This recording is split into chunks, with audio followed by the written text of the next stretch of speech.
오는 16일 부산에서는 금정구청장 보궐선거가 치러집니다. 여야 당 내외에서 이번 선거가 작지 않은 의미를 가지고 있는 가운데 여야 지도부도 전면에 나서 집중 지원 유세를 펼치고 있습니다. 지인들의 사진으로 딥페이크 불법 합성물을 만들어 유포한 A씨 등 2명이 구속됐습니다. 경찰은 딥페이크 범행에 대해 단속을 강화한다는 방침입니다. 제19회 임산부의 날 기념행사가 수영구 도모헌에서 열렸습니다. 임산부와 가족 등 100여 명이 참석한 가운데 특강을 비롯해 다양한 체험 행사가 진행됐습니다.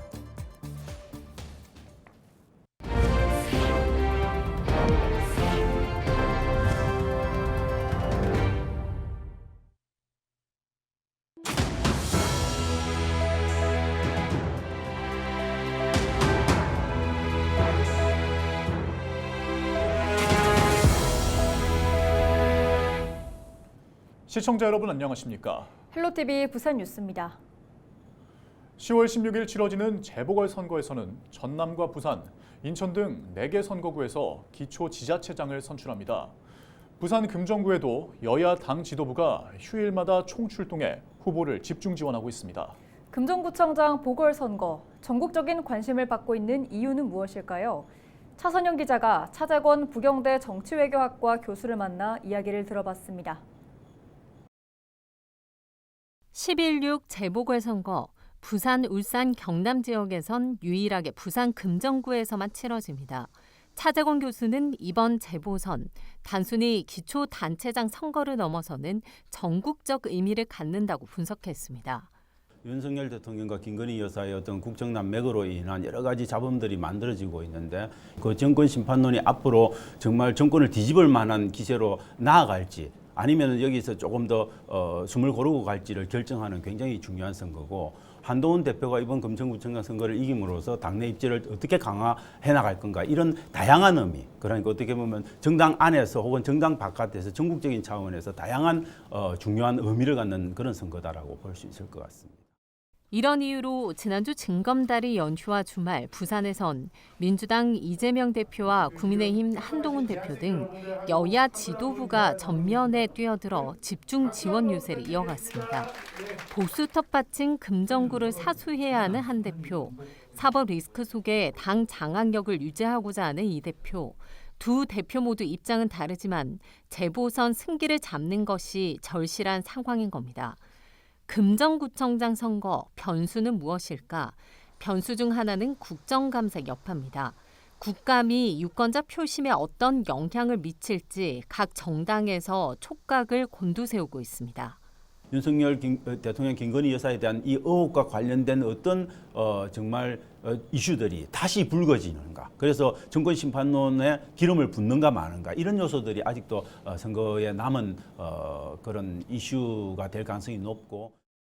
투표율도 중요한 변수입니다. 평일에 치러지는 재보궐선거는 통상 낮은 투표율을 보이는데 이번 선거 투표율에 따라 선거 결과가 달라질 수 있다는 의미입니다.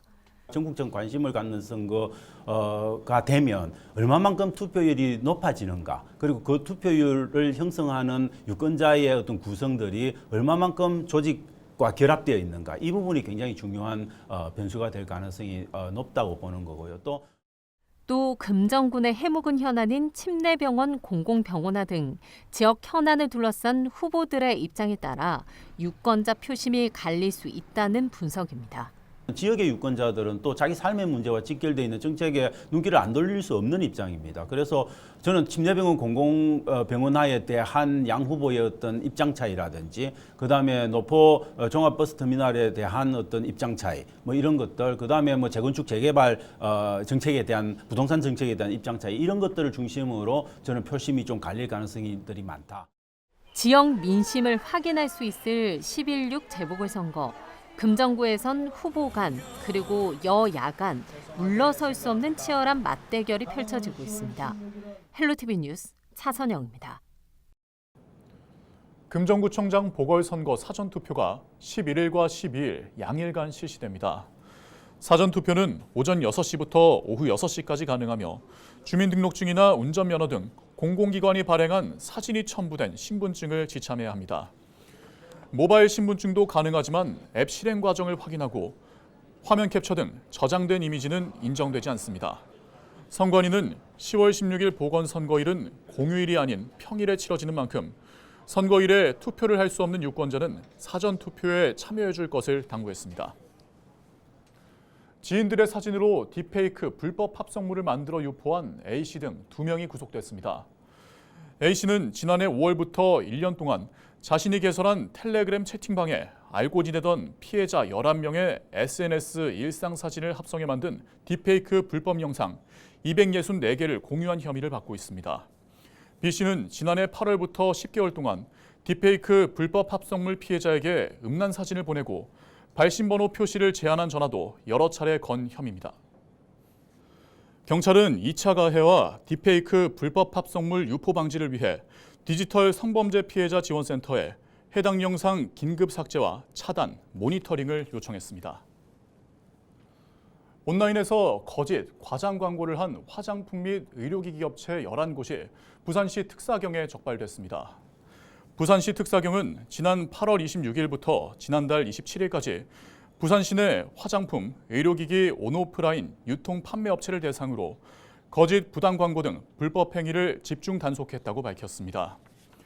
적발된 업체들은 줄기세포가 포함되지 않은 화장품을 포함된 것처럼 속이거나 의료기기가 아닌 수입 백색 소음기를 의료기기 성능과 또 효과가 있는 것처럼 홍보하는 등 거짓 과장 광고를 한 것으로 드러났습니다. 특사경은 적발된 업체 관계자를 형사 입건하고 검찰에 송치할 예정입니다. 진실 화해를 위한 과거사 정리위원회가 부산 덕성원 인권 침해 사건에 대해 중대한 인권 침해로 판단하고 진실 규명으로 결정했습니다. 진실화해위원회는 덕성원 내에서 피해자들이 강제 노역과 구타, 가혹행위 성폭력이 이루어지고 자립정착금 지급을 받지 못한 것을 확인했다고 밝혔습니다.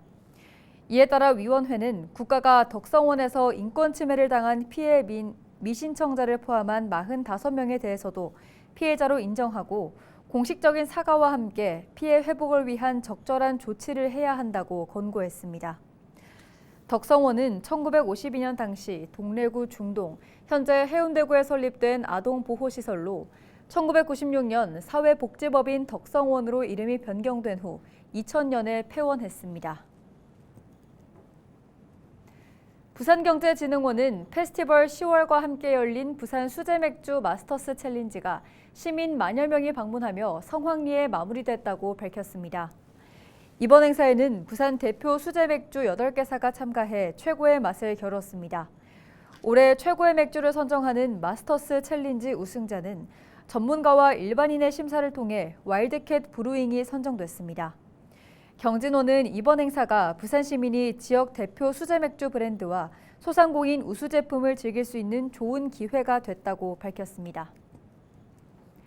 청정에너지원으로 주목받고 있지만 폭발 위험성이 높은 수소가스를 안전하게 감지할 수 있는 길이 열렸습니다. 부산대학교 정보의생명공학대학 서민호 교수 연구팀이 장시간 안정적으로 수소가스 농도를 무선으로 검출하는 고민감도 센서 기술 개발에 성공했습니다.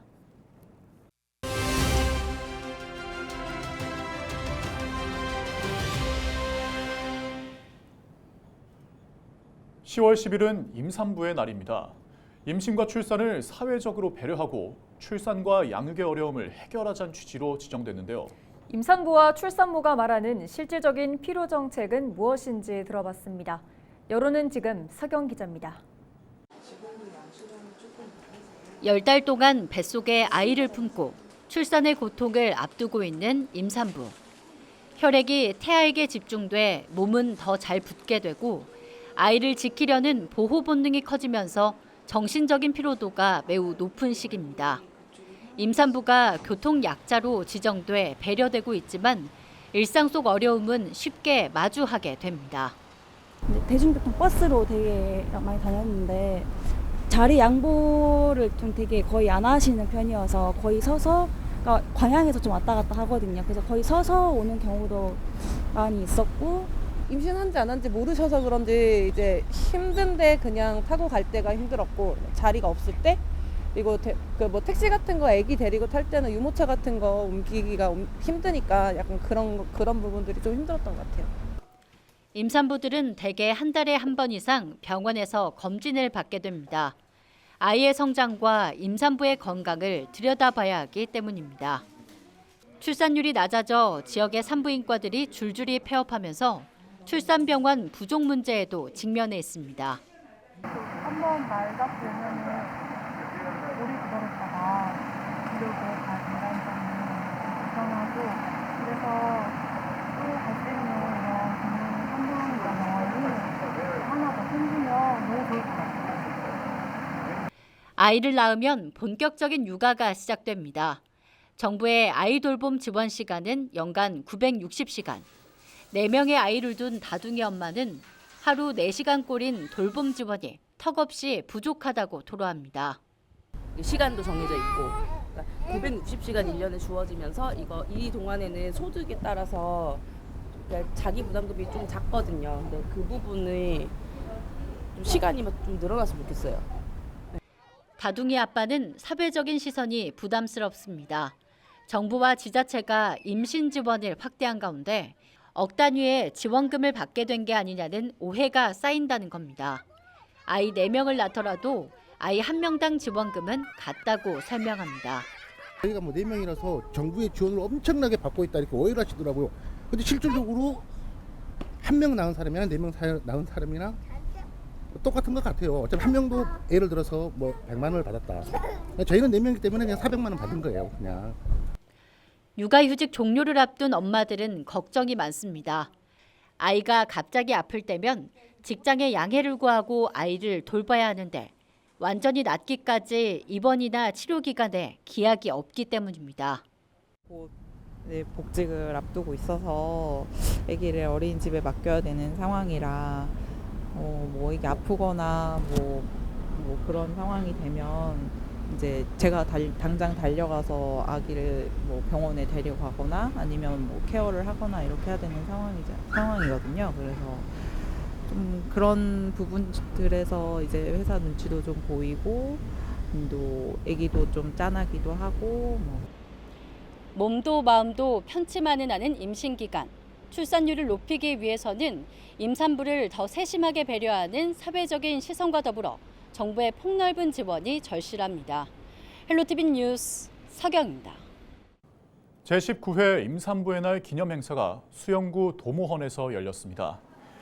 이날 행사에는 임산부와 그 가족 등 100여 명이 참석했으며 기념식과 함께 체험 행사, 특별 강연 등이 진행됐습니다. 부산시는 제19회 임산부의 날을 맞아 모자 보건 사업 추진 유공보건복지부 장관 표창을 수상했습니다.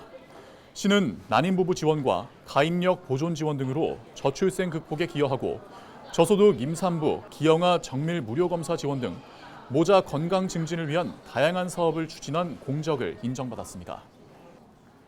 경남경찰청이 전국체전을 앞두고 김해 종합운동장 인근을 임시 비행금지 구역으로 설정했습니다. 경찰은 오는 11일부터 17일, 25일부터 30일까지 김해 종합운동장 반경 600m를 임시 비행금지 구역으로 설정했다고 밝혔습니다. 또 드론 대응조를 운영하고 미승인 드론 발견 시 재민건을 활용해 대응할 계획입니다. 파리올림픽 이후 창원 국제사격장 이용객 수가 대폭 증가했습니다. 창원시설공단은 지난 8월 클레이와 공기총 등 사격 체험이 가능한 창원 사격장을 찾은 이용객이 2만 1천여 명이었다고 밝혔습니다. 이는 올림픽 이전 10,000명 수준에서 2배가량 늘어난 수치입니다. 창원시설공단은 사격 국가대표들의 활약과 전국체전에 대한 기대감이 더해져 이용객이 늘어난 것으로 보고 있습니다. 동의대학교가 지난 10월 5일에서 6일 이틀 동안 동의대 효민체육관에서 제12회 총장배 전국 태권도 대회를 개최했습니다. 태권도의 대중화와 활성화를 위해 2007년부터 시작된 대회는 코로나로 잠정 중단됐다가 올해 재개됐습니다. 이번 대회는 초등부와 중고등부, 성인부로 나눠 진행됐으며 전국에서 2,500여 명이 참가해 열띤 경합을 펼쳤습니다. 이상으로 뉴스를 마칩니다. 함께해 주신 여러분 고맙습니다.